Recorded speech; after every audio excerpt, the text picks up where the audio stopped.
maze ngo wagahunguwe kumugenda uruwahe ko nakuzi no mu ngabo zanjye. Ntabwo yamushubije ngo ndi Dawidi, ahubwo yamubwiye amateka afitanye nayo, ati iyi ntare yazaga ije ku ariko yarabacanze yarabakaranze kugira no mu nzu y'Imana hagera uko nabaye muraka bahaguruka dusenga n'ejo bundi narahagurutse. Ikaze kuri channel ya Pasteur Theogene Inzahuke. Nkuko dusanzwe tubisobanura, abantu bazahara mu buryo bugiye butandukanye ariko bukubiye muri bubiri. Ubwa mbere ni abazahazwa n'ibigeragezo n'intambara bitandukanye, ariko muri ibyo bigeragezo Imana igusangamo ikakuzahura. Ubundi buryo bwa kabiri bwo kuzahara ni ukuzahazwa n'ibyaha bigiye bitandukanye. Uzahira mu biyobyabwenge bikamuzahaza, uzahazwa mu byaha bigiye ariko Imana yonyine nibasha kuzahura umuntu ikamukura mwaho ngaho. Niyo mpamvu ari cano yateguwe cyangwa se Imana yashyizeho nk'umurongo kugira ngo dutangarize abantu, tubabwire ko Kristo ari we wenyine uzahora agahindura abantu amateka. Ari amateka y'ibyaha, ari amateka y'ibigeragezo, Kristo ni we wenyine ubihindura. Turanezerewe rero kongera kubana nawe, tunagushimira wewe wamaze gukora subscribe. Nawe utarayikora yikore, nta kundi kuyikora ni ugukanda handi hatukura aho hepfo urahabona, ugakanda no kukazogera uraba udushyigikiye, kandi na comment hepfo zirakenewe, kandi udufashe no guhereza abandi izi video. Imana y'amahoro ibaho umugisha mwinshi. Twongeye kubaha ikaze kandi mukozi w'Imana, nawe ikaze. Murakoze cyane. Nanjye njye ikaze. Nanjye nguhaye ikaze. Nanjye nguhaye ikaze rwose kuri murongo Imana yadushyiriyeho. Imana ishimwe cyane. Ndumva rero twatangira dusenga Imana kugira ngo twinjire mu ijambo ry'umunsi cyangwa ry'uyu munsi. Mana Data twese mu izina ry'Umwami wacu Yesu Kristo w'i Nazareti, twongeye kugushimira kugira neza ko n'urukundo rwawe ruhoraho iteka ryose. Kubw'uyu mwanya waduhaye kugira ngo tuvuge ubutumwa bwiza bugere kuri benshi nk'umurongo waduteguriye. Nyemera rero uri buze kumvira ijambo wese, haba ari ubuhamya cyangwa ijambo ry'Imana, bigere ku ndiba y'umutima, bigere ku gikomere cyiwe, bigere ku nyota yiwe, umwuka wera muhembure mu ijambo ryawe. Turagushimye rero ngo bane natwe muri aka kanya mu izina rya Yesu Kristo w'i Nazareti, amen. Mukozi w'Imana, nyemerera ubushize twe turi kuganira tuvuga ngo amakosa y'abanzi bacu niho Imana inyuze ibisubizo byacu, cyangwa mu makosa y'abanzi bacu niho ubutabazi bw'Imana buri. Mbere yaho gato twaganira irindi jambo rivuga ngo kugira umumaro utitaye ku mateka y'ibyakubayeho. Uyu munsi watubikiye irihe? Uyu munsi turaganira ku ijambo rivuga ngo kuko umwami Imana izantabara, nicyo gituma ntamwara. Nyemera ndisome muri Zaburi ya 50, Yesaya 50 umurongo wa 7 haranditse ngo kuko umwami Imana izantabara, nicyo gituma ntamwara, nicyo gituma nkomera mu maso hanjye hakaba nk'urutare, kandi nzi yuko ntazakorwa n'isoni. Imana idufashe cyane. Ndumva ashaka ko uyu munsi abadukurikiye kandi natwe ubwacu iri jambo riduhembura, ikongera kudusubizamo imbaraga. Umwigisha n'uwigishwa bagabane. Imana itugenderere kandi Imana igendera abadukurikiye. Ikindi muri iri jambo ndumva turi buze kuvugamo amagambo ageze kuri 3 ku muntu urivuga. Ubundi rivurwa nandi kenshi 90% rivugwa n'umuntu uri mu bigeragezo, rivugwa n'umuntu uri mu bibazo, rivugwa n'umuntu abandi bafite uko babona ariko afite uko yiyumva. Ndagira ngo kumve neza, iri jambo kenshi rivugwa n'umuntu abantu bafite uko bari kubona ariko afite uko yiyumva ubwe. Kuko nukurikira wumva avuga ngo kuko umwami Imana azantabara, afite ababwira ni ubuhanuzi bw'Imana ariko bufite icyo buvuga muri kurivuga. Kuko umwami Imana azantabara, nicyo gituma ntamwara, nicyo gituma nkomera mu maso hanjye hakamera nk'urutare, kandi sinzakorwa guterwa n'isoni. Mu yandi magambo barabona ko isoni zibura gato ngo zimukore, kandi unarebye rwose ziri hafi kumusata, ziranamukura, mbese ziri aho ngaho aturanye nazo, agendana nazo, abana nazo, araziryamira, isoni arazikora bitewe n'ibyo arimo, bafite uko bari kubivuga, ariko yanyuze agahagarara ku maguru abiri akavuga ngo kuko umwami Imana azantabara, nicyo gituma ntamwanga. Uyu muntu rero hari impamvu cyangwa amagambo ageze kuri atatu ugomba kwita umusomamo akivugira ijambo, ubundi uri umunyabwenge wahita uyamubonamo ayo magambo uko ari atatu. Ijambo rya mbere, hari amateka afitanye n'Imana, nubwo mubona imeze nk'iyamutaye, ariko hari amateka afitanye nayo. Ijambo rya kabiri, hari ibyo iherutse kumukorera, kandi igitangaje yanabikoze mureba, ibimukorera mureba, ariko kubera igihe harimo mumaze kwibagirwa ibyo iherutse kumukorera, ariko we wa munsi yabimukoreraga byamubereye igitsikamutima. Ijambo rya gatatu, umuntu uvugira ijambo ugomba kwita umukusomamo, byanze bikunze hari ibyo iherutse kuvugana nawe mudahari. Amen. Hari ibyo iherutse kuvugana nawe. Tujye kuvuga kuri aya magambo atatu rero, ni aya ngaya, ni aya mukozi w'Imana, tuguhumurize, komera. Ndumva ashaka ko uyu munsi winjira, kandi natwe twinjira ku mateka dufitanye n'Imana. Hari ibintu abantu bagomba kumenya, n'imbaraga ki zishoboza umuntu kuvuga aya magambo. Ni bushobozi ki bumuhesha kuvuga ngo kuko umwami Imana izantabara? Naho ipfundurire, naho ngaho. Ubundi umuntu uduteze amatwi, uwo nshuti yanjye, wagombye kubaza ngo ni imbaraga ki zisunika uyu muntu kuvuga ngo kuko umwami Imana izantabara? Akabivuga bamusohoye mu nzu, akabivuga yaburaye, akabivuga Minervale yabuze, akabivuga ku munsi wa nyuma ari ku wa kane, inkwano ari ku wa gatandatu, mbese akabivuga ari ahantu abantu bavuga ngo isoni ziramukoze, akabivuga abantu bamutaye, akabivuga nta telefoni bakitaba, akabivuga nta wamusiga mu rugo, akabivuga mbese nta karibu yahabwa. Hari urwego umuntu ageramo akaba nta wawe nzagusure se nzaba nahari, kuko uri mu gihe cyo kudasura, abantu ntibaguha karibu, ariko mwahura ukabona yuzuye za zaburi n'ibihimbano by'umwuka, akongeraho n'uyu murongo uvuga ngo kuko umwami Imana azantabara. Izo mbaraga. Ubundi hari wowe udukurikiye, kwizera ndikuremo. Ntabwo kwizera kurema, ahubwo kwizera kwakira ibyo Imana yaremye. Subiramo.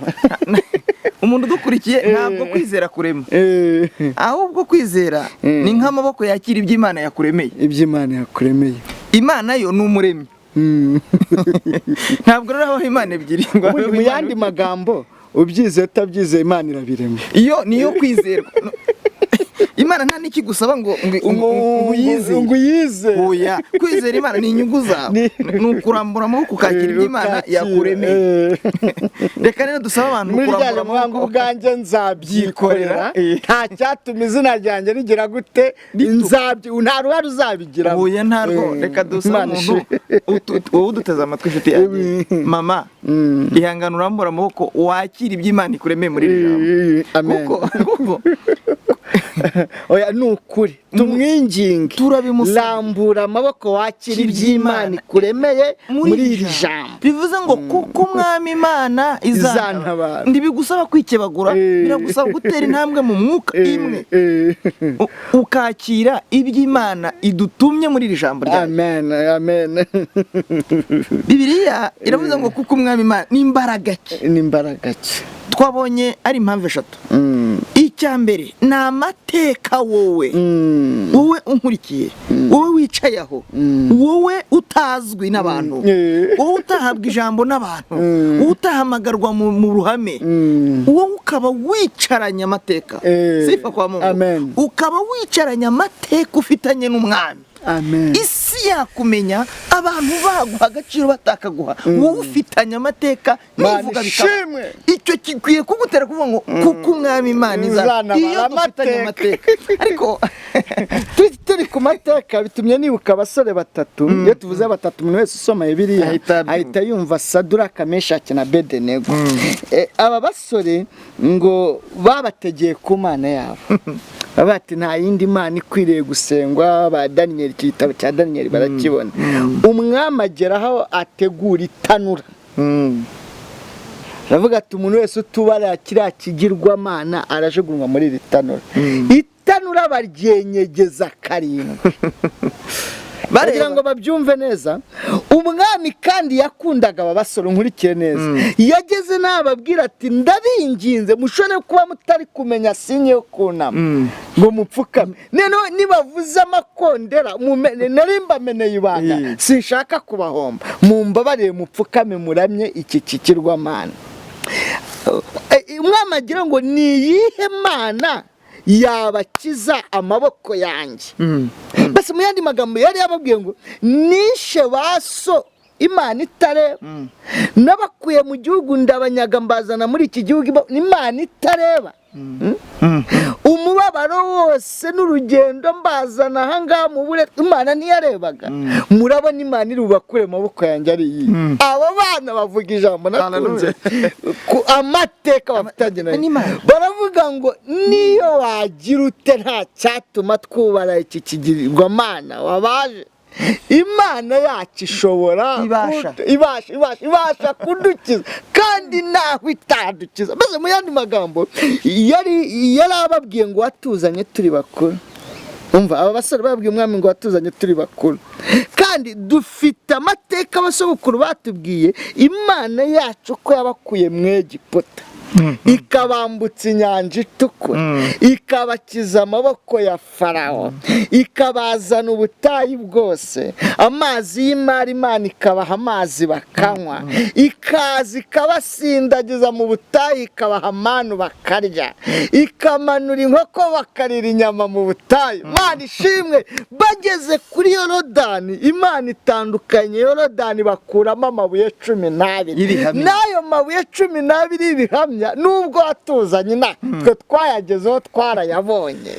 Kutubwira ngo wishe ba data urangije utuzana mu bunyage ntibikuraho ko Imana ya Aburahamu na Isaka na Yakobo tuyiyobewe. Nubwo tumeze gutya ishobora kudukiza mu mateka dufite, kandi nahitadukiza. Mbese naho twabona itadukiza nta cyatuma twubara icyo gihirwamana. Mu yandi magambo, mu rupfu naho babonyemo igisubizo.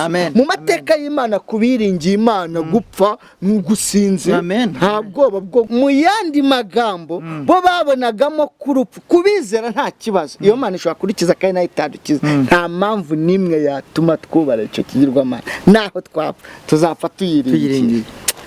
Amateka bafitanye n'Imana yabateye kuvuga ngo Imana yacu twagukiye iyacu si yundi ni yacu ibasha kudukiza.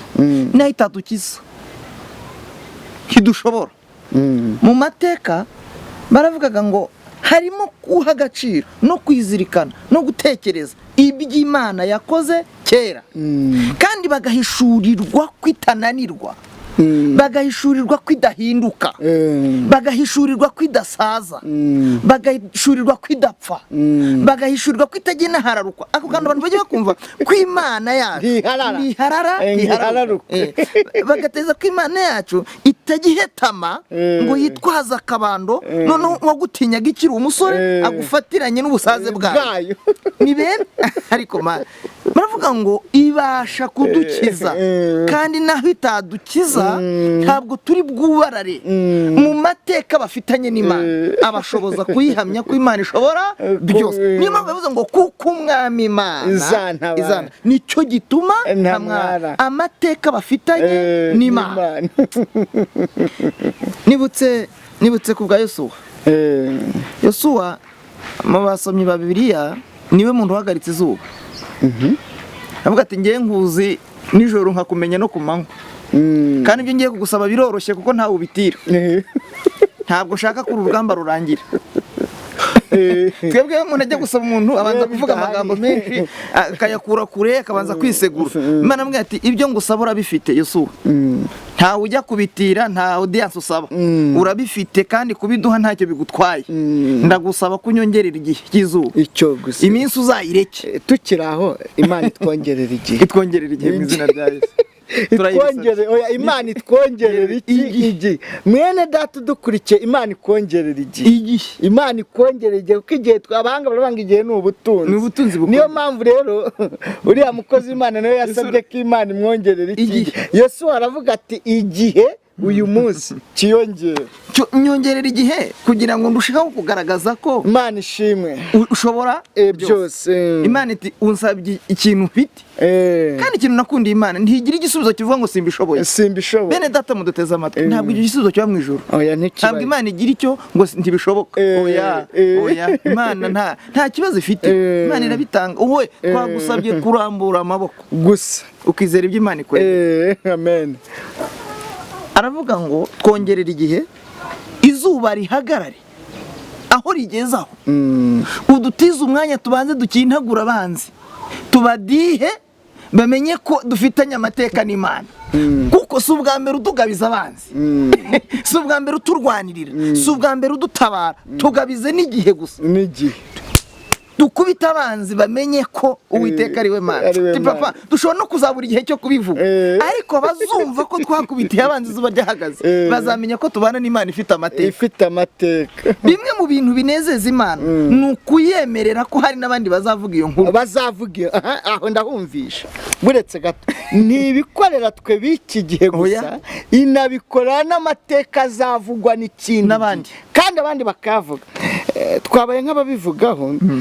Buriya Imana ibabwira ngo batoraguye amabuye sirimu saa 2 yego saa 3.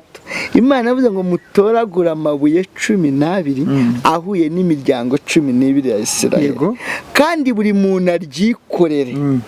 Muri abo bagabo 12 batoranyijwe mu yandi mugende muyashinga aho muri buze gucumbika mu mvugo yumvikana kuri uyu mugoroba si mu nzira.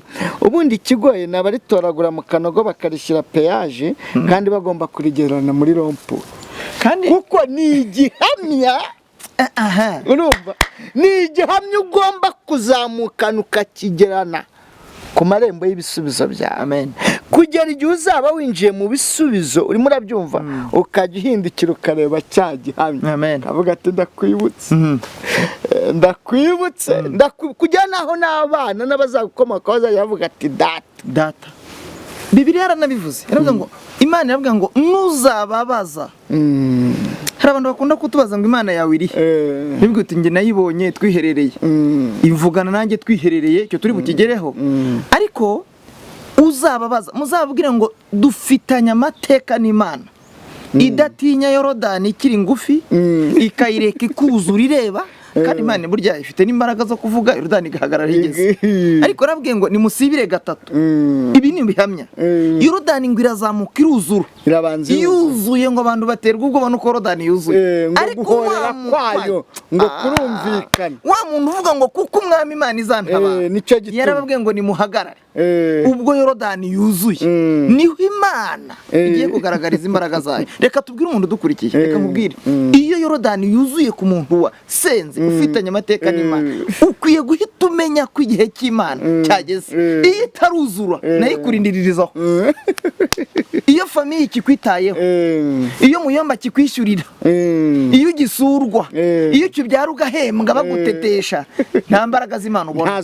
Ariko iyo bagutaye Imana itegura kukwihembera. Kandi ikintu nakundiye Imana izana igikenewe icyo ari cyo cyose. Burya abantu baguha ibyo bashaka ariko Imana izana igikenewe kandi cyako igikenewe cyaho ntabwo izana igikenewe mu gihe cyashize. Hari n'igihe baza bakazana ibyari gukenerwa mu gihe cyatambutse ntibakore kuko bagomba gukora ahubwo bakakizana imitagi. Ariko Imana iyo ihagurutse izana igikenewe cyako kanya kuko umwami Imana azantabara nicyo gituma mbese amateka ya utumye nibuka umugabo witwa Dawidi nyemera tumuvuge Dawidi ageze imbere ya Sawuli ya minsi 40 yo gutuka Abisiraheli ageze imbere ya Goliyati ageze imbere ubwo ndi kuvuga ahagaze imbere ya Sawuli Goliyati amaze iminsi 40 abatuka yazanye amateka afitanye n'Imana maze ngo wagahunguwe kumugenda uruwahe ko nakuzi no mu ngabo zanjye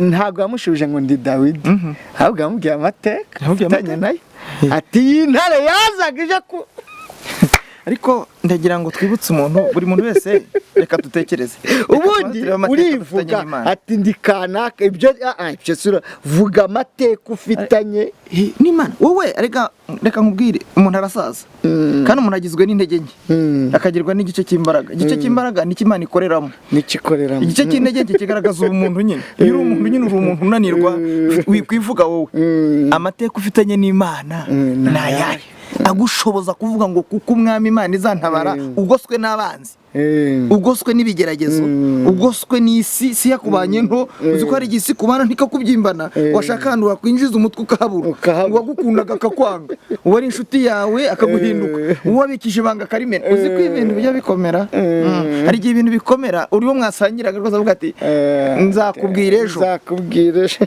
ni imbaraga kizigushoboza wowe imbaraga zawe ntabwo zaba zifite amateka ahubwo imbaraga ziyabanye nawe niyo mateka aguhesha kuvuga ngo kuko umwami Imana izantabara nuko uzi ko hari n'ikindi gihe wigeze ugeramo umeze nk'uri mu kato Imana ikagaragaza za mbaraga n'ubu rero biragusaba guhamya ukavuga ngo kuko umwami Imana izantabara itanyuza aha sinzi aho izanyura birahari Imana ntabwo tuyereka inzira ntituyicira inzira ntituyibwira ngo uzanyura he ntituyibwira ngo uzanyura aha hari igihe umuntu yakuzanira umufuka w'amashu hari igihe umuntu ashobora guteza ikigeragezo akaza kuzanira umufuka w'amashu kandi amasharutinzi arabura akakuzanira umufuka w'intoryi kandi azi kudacuruza zirarangira ariko Imana izana iyo ariyo ije izana igifite umumaro kandi gikenewe abantu rero baduha ibyo bashaka ariko kandi reka tugaragaje muri ngo kuko umwami Imana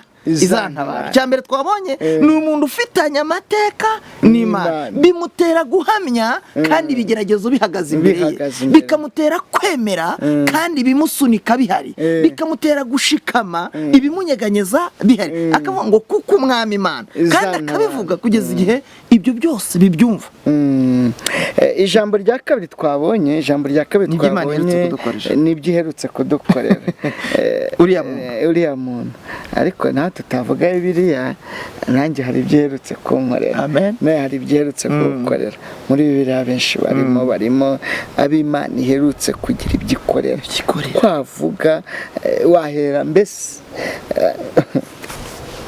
iherutse guca iwanjye reka mbivuge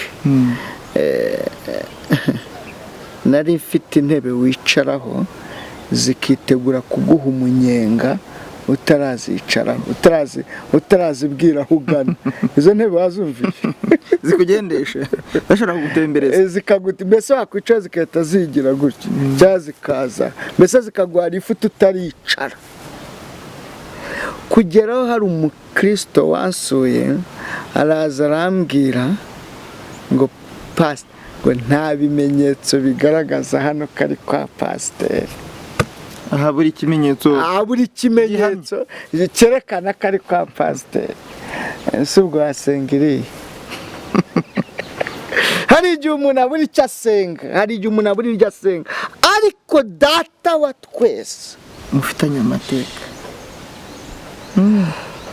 uretse n'amateka ariko tujye tureka abantu bavuge kuko iyo bavuze Imana iza kureba kuko nawe yaraje urareba ko kwibona nta bimenyetso bigaragaza ko ari kwa ndi pasiteri umutima ndi pasiteri ku rusengero ndi pasiteri kwagera iwanjye ukabura ikimenyetso kigaragaza ko ugeze kwa pasiteri ko Imana ishobora byose Imana ishimwe ijya inyuranye ibiganza bikagira gute bikemera nshuti yanjye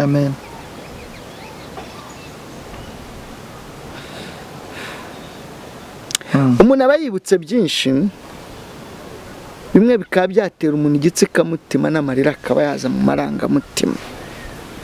Ndabyibuka nigeze nicwa n'inzara njye n'umugore wanjye n'abana banjye, tujye tuvuga iby'Imana iherutse kudukorera. Uretse none narabyaye, twari dufite uruhinja rw'amezi 4, turya imvange bita special. Urayizi iyo mvange bita special? Ni imvange ucucumuka amaramo ibisitaza n'ibicumuro, kuko isizemo ikirayi kiba kikaraga ku isiniya. Ukibonye imbere yakijombaho ikanya, ubwo yagikuye imbere ya mugenzi we ahita atangira kuvuga ngo ubuse yakimanyuramo kabiri. Noneho gerageza uburyo igicucuma ntagire ikirayi gisigaramo. Ndangije uwo mwana w'umusore ama amafaranga ndagenda ndishyura inzu, ariko ku munsi wo kwishyura inzu nyirinzu yaraje na kagakaye yicara muri salo, abaturanyi bifashe gutyo, izo ni za soni babonaga zigiye kunkora. Arangije yicaye mu nzu n'agakaye ngo nyandikire ko nta deni dufitanye, mbwira madamu ngo muzanire ayo mafaranga. Arangije aje mu cyumba azana ya mafaranga uko wa musore yakayamaye, amezi 3 inote zitukura, ndamwishyura aragenda. Babandi bategereza ko bagiye kudusohora mu nzu, ahubwo abari bwo twishyura inzu. Shuti mwene data, twaje kukubwira ngo kuko umwami Imana azatabara. Nicyo gituma na mwana wishingikirije ku mateka mufitanye, ukomezwe n'ibyerutse kugukorera kandi n'ibyerutse kuvugana nawe. Senge wa Imana ibamugisha. Mwami Yesu turagushimiye, uherekeze iri jambo kandi umuntu wese uduteze amatwi arushaho guhemurwa naryo mu izina rya Yesu, kandi ukomeze guha umugisha iyi cano, kandi ijambo ryose rirajya risohoka rijye riherekereshwa ibimenyetso n'ibitangaza. Turagushimira ko byumvise, tugize gutyo mu izina rya Kristo Yesu, amen. Ibuka gukora subscribe ndetse no gukora ku kazogera, unahereza abandi izi video dubasangiza ijambo ry'Imana. Turabashimiye mwebwe, na comment zirakenewe. Imana ibahe umugisha.